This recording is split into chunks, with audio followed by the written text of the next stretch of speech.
Halo, selamat datang kembali di channel Wild Scribe. Kali ini saya mau ngasih tahu kalian tentang beberapa hewan yang dianggap sebagai pembawa sial dan kematian. Kalian pasti udah pernah lihat atau dengar tentang hewan-hewan ini, tapi apakah kalian tahu alasan dan cerita di baliknya? Nah, di video ini saya mau kasih tahu kalian 6 hewan pembawa sial dan kematian yang bikin kalian kaget. Penasaran? Tonton videonya sampai habis ya, biar nggak gagal paham.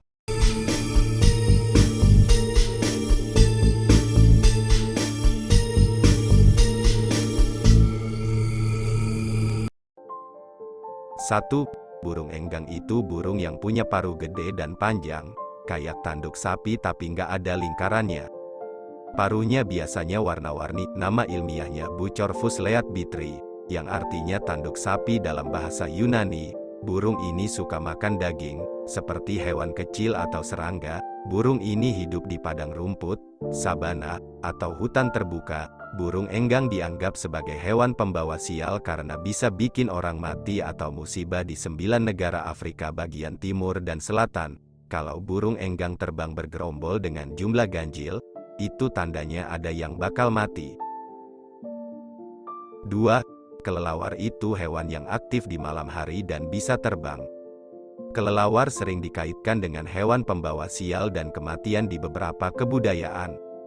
Misalnya, di Selandia Baru, orang Maori menganggap kelelawar sama dengan hokioi, burung malam yang katanya bisa ramal kematian.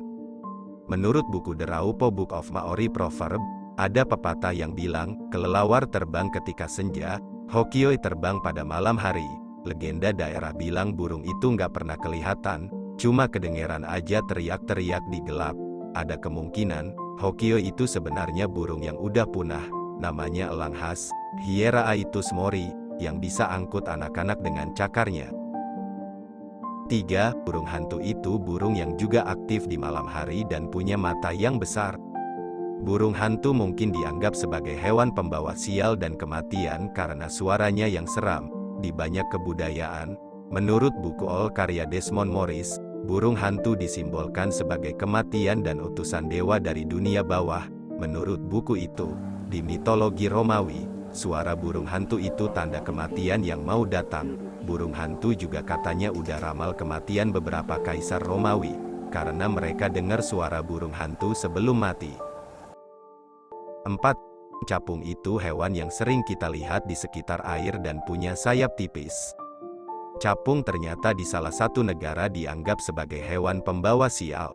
Di Jepang, capung merah atau Sympetrum frequens itu muncul pas dewasa dari padang rumput rendah, terus pindah ke pegunungan tinggi buat cari makan. Jumlah capung ini nambah, pas awal musim gugur, mereka balik ke dataran rendah buat kawin. Waktu itu sama dengan festival Obon, yang ngerayain arwah orang mati yang balik ke dunia. Menurut penelitian tahun 1959, capung merah besar juga dianggap sebagai pembawa pesan roh-roh itu. Karena kaitan sama kematian, capung ini juga sering dianggap sebagai pembawa sial oleh beberapa orang. 5. Tikus itu hewan yang sering bikin repot karena suka rusak tanaman atau barang. Tikus juga ternyata dianggap sebagai hewan yang bawa kematian secara ilmiah.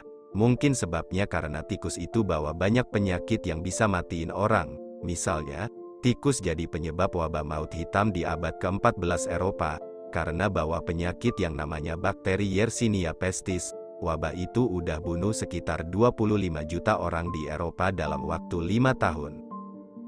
6. Gagak bangkai, Corvus corone, itu burung yang pintar dan bisa makan apa aja, dari buah sampai daging. Burung ini punya warna hitam dan suka berkumpul dengan burung sejenisnya. Gagak bangkai dianggap sebagai hewan pembawa sial dan kematian karena suka makan bangkai atau hewan mati. Burung ini juga sering dianggap sebagai burung yang bisa ramal kematian atau musibah. Di beberapa kebudayaan, gagak bangkai juga disimbolkan sebagai kematian dan utusan dewa dari dunia bawah. Nah, itu dia 6 hewan pembawa sial dan kematian yang bikin kamu kaget. Gimana? Kalian jadi lebih tahu tentang hewan-hewan ini nggak? Atau malah jadi takut? Hehe. Kalau kalian suka video ini, jangan lupa like, komen, dan subscribe ya. Kalau kalian punya saran atau pertanyaan tentang hewan-hewan ini atau hewan lain, tulis di kolom komentar ya. Sampai jumpa di video selanjutnya. Terima kasih.